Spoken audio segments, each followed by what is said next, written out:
អ្នកឡើងមុនអ្នកមានស្បែកប្រេងខ្លាំងដល់ខែក្តៅហ្នឹងគឺជាខែដែលគាត់ពិបាកហើយអញ្ចឹងត្រូវមានការផ្លាស់ប្ដូរមួយចំនួនទៅលើ skin care របស់គាត់ដើម្បីកាត់បន្ថយឬក៏គ្រប់គ្រងបញ្ហាឡើងប្រេងឬក៏ឡើងមុនរបស់គាត់រឿងទី1នោះគឺការ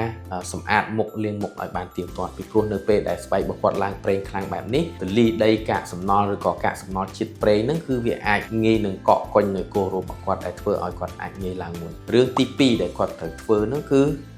ជៀសវាងឬក៏កាត់បន្ថយឲ្យបានពាក់ព័ន្ធជាមួយនឹង make up ពីព្រោះ make up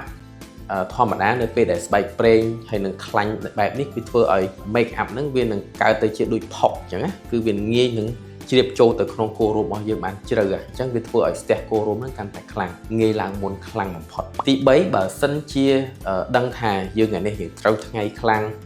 បែកញើសខ្លាំងមានជាតិប្រេងខ្លាំងហើយ make up ផងប្រើនេះប្រើនោះច្រើនផងខ្ញុំណែនាំឲ្យធ្វើ double cleansing នៅពេលល្ងាចដើម្បីលាងជម្រះគល់រោមរបស់យើងឲ្យបានកាន់តែស្អាតបាទអញ្ចឹងនេះគឺជាវិធីដែលយើងអាចធ្វើបាននៅក្នុងពេលដែលរដូវខែក្តៅខ្លាំងបែបនេះបាទអរគុណច្រើន